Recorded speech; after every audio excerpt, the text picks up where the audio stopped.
بسم اللہ الرحمن الرحیم۔ ابن اسحاق بعض اہل علم سے نقل کرتے ہیں کہ جب ابراہیم علیہ السلام کو بیٹا ذبح کرنے کا حکم دیا گیا تو انہوں نے اپنے بیٹے سے فرمایا، اے بیٹے، رسی اور چھری اپنے ساتھ لے لو اور میرے ساتھ اس گھاٹی میں چلو تاکہ وہاں سے ہم کچھ لکڑیاں لائیں۔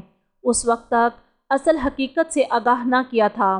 جب آپ گھاٹیوں کے قریب پہنچے تو شیطان انسان کی شکل میں سامنے آیا اور کہنے لگا، اے بڑے میاں، کہاں کا ارادہ ہے؟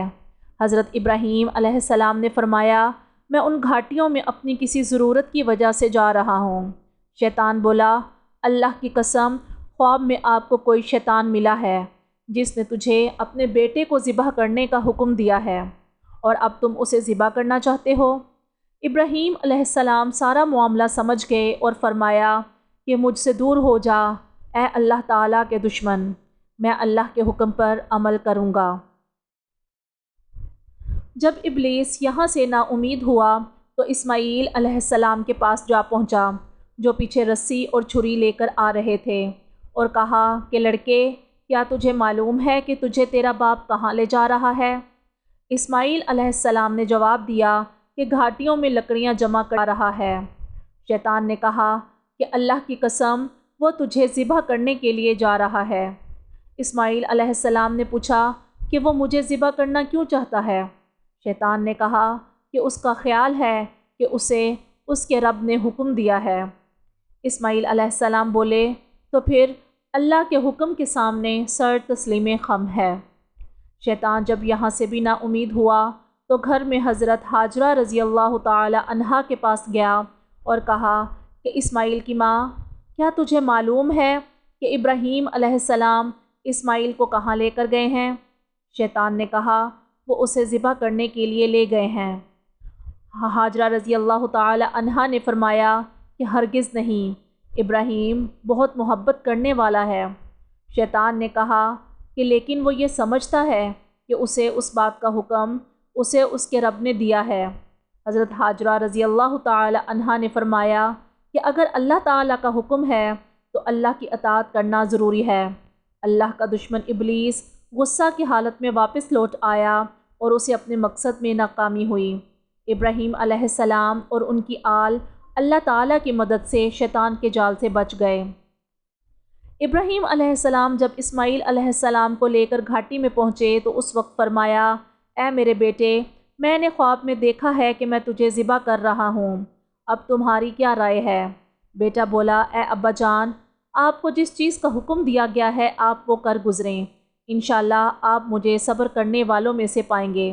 ایک روایت میں ہے کہ اسماعیل علیہ السلام نے عرض کیا، اے ابا جان، اگر آپ مجھے ذبح کرنا چاہتے ہیں تو میری رسی کو مضبوطی سے باندھ دیجیے گا تاکہ میری وجہ سے آپ کو تکلیف نہ پہنچے کہ اس سے میرا اجر کم ہو جائے۔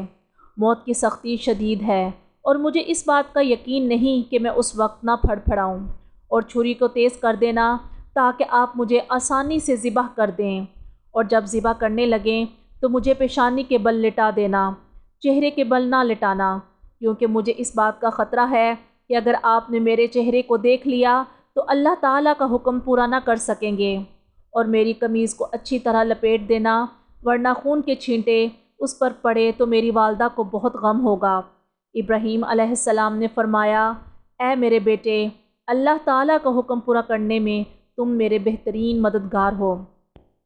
ابراہیم علیہ السلام نے اسماعیل علیہ السلام کو پھر اچھی طرح باندھا، چھری تیز کی، انہیں پشت کے بل لٹا دیا، اپنی نگاہ ان سے ہٹائی اور اس کے حلق پر چھری چلا دی۔ اللہ تعالیٰ نے ان کے ہاتھ کو حلق سے گدی کی طرف پھیر دیا اور پھر اسماعیل علیہ السلام کو بچا لیا، اور پھر فرمایا، اے ابراہیم، تم نے اپنا خواب سچا کر دکھایا، تمہارے بیٹے کے بدلے میں یہ جانور ہے، اسے ذبح کرو۔ قرآن مجید میں ہے، جب دونوں نے حکم مان لیا اور باپ نے بیٹے کو ماتھے کے بل لٹا دیا تو ہم نے ان کو پکارا کہ اے ابراہیم، تو نے خواب کو سچا کر دکھایا، ہم نیک کاروں کو ایسا ہی بدلہ دیا کرتے ہیں۔ بلا شبہ یہ صریح آزمائش تھی اور ہم نے ایک بڑی قربانی کو ان کا فدیہ بنا دیا۔ حضرت ابن عباس رضی اللہ تعالی عنہ سے مروی ہے کہ وہاں ایک ایسا مینڈھا آیا جو جنت میں 40 سال تک چرتا رہا۔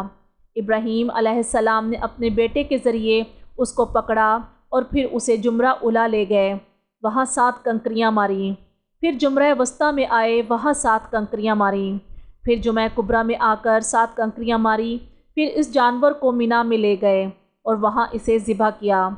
اس ذات کی قسم جس کے قبضہ قدرت میں ابن عباس رضی اللہ تعالی عنہ کی جان ہے، یہ اسلام میں سب سے پہلی قربانی تھی۔ اس مینڈھے کا سر کعبہ کے پرنالے پر لٹکا دیا گیا۔ حضرت حسن رحمۃ اللہ علیہ سے مروی ہے کہ اسماعیل علیہ السلام کے فدیہ کے طور پر آسمان سے اتارا گیا ایک نر جانور تھا، اور اللہ تعالیٰ کا فرمان وَفَدَيْنَاهُ بِذِبْحٍ عَظِيمٍ سے مراد وہی ذبیح ہے، اور یہ ذبح کرنا ان کے دین کا حصہ بن گیا، اور قیامت تک یہ سنت جاری ہے۔ جان لو جانور صدقہ کے طور پر ذبح کرنا برائی کو دور کرتا ہے، لہٰذا اے اللہ کے بندو جانور ذبح کیا کرو۔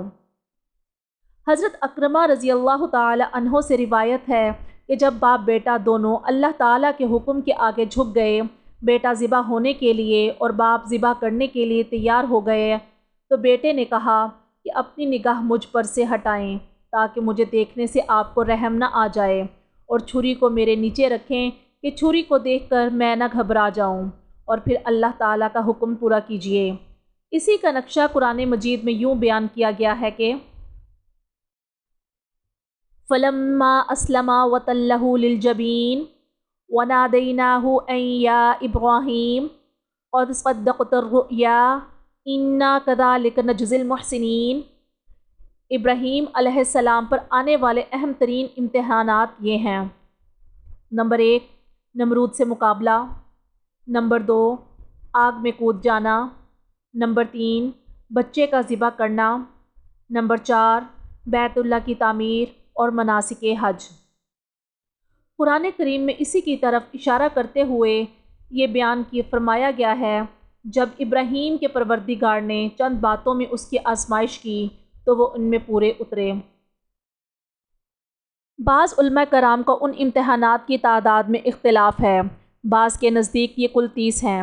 حضرت ابن عباس رضی اللہ عنہ سے روایت ہے کہ ابراہیم علیہ السلام کے علاوہ کوئی ایسا نہیں جسے اس دین کی خاطر آزمائش میں نہ ڈالا گیا ہو مگر اس نے اس کے قائم کیا ہو۔ ابراہیم علیہ السلام کو اللہ تعالیٰ نے متعدد باتوں سے آزمایا، اور ابراہیم علیہ السلام نے انہیں پورا کر کے دکھایا، اور پھر اللہ تعالیٰ نے ان کے لیے کامیابی لکھ دی اور فرمایا ابراہیم علیہ السلام وہ ہے جس نے حق اطاعت و رسالت ادا کر دیا۔ ان امتحانات میں 10 کا ذکر سورہ احزاب میں، 10 کا سورہ برات میں اور 10 کا سورہ مؤمنون میں ذکر موجود ہے۔ دوسرا قول یہ ہے کہ دراصل یہ 10 فضائل ہیں جن میں سے 5 کا تعلق سر سے اور بقیہ 5 کا تعلق جسم سے ہے۔ حضرت ابن عباس رضی اللہ تعالی عنہ فرماتے ہیں کہ اللہ تعالیٰ نے ابراہیم علیہ السلام کو طہارت کے بارے میں آزمایا گیا، اور یہ 10 آزمائشیں تھیں جن میں سے 5 کا تعلق سر سے اور 5 کا تعلق جسم سے ہے۔ سر سے متعلق چیزیں یہ ہیں: مونچھیں کٹوانا، کلی کرنا، ناک میں پانی ڈالنا اور ناک کو صاف رکھنا، مسواک کرنا، سر پر مانگ نکالنا۔ اور جسم سے متعلق 5 چیزیں یہ ہیں: ناخن کاٹنا، زیر ناف بالوں کو مونڈنا، ختنہ کرنا، بغل کے بالوں کو صاف کرنا، پیشاب پخانہ کے بعد پانی سے استنجا کرنا۔ ابراہیم علیہ السلام نے عرض کیا کہ کیا آپ نے بیت اللہ لوگوں کے جمع ہونے کے لیے بنایا ہے؟ اللہ تعالیٰ نے فرمایا ہاں۔ ابراہیم علیہ السلام نے عرض کیا کہ کیا آپ نے میری اولاد میں سے ایک گروہ کو اپنا فرما بردار بنایا ہے؟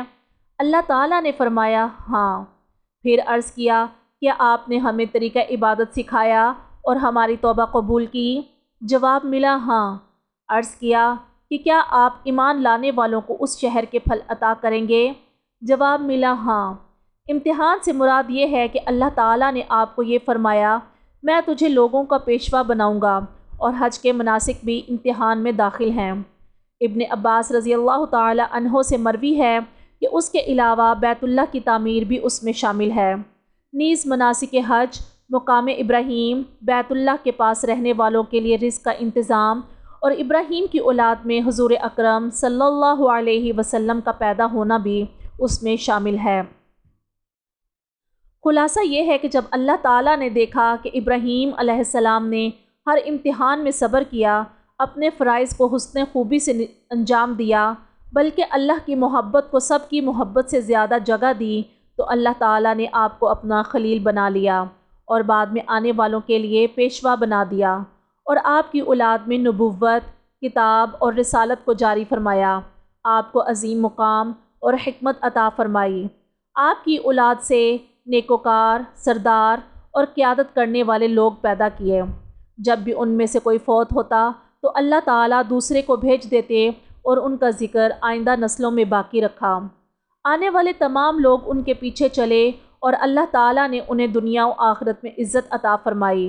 سچ یہ ہے کہ کوئی بھی تعریف کرنے والا خواہ آپ کی صفات کتنی زیادہ بیان کیوں نہ کرے، آپ کا مقام اس سے بلند تر ہے۔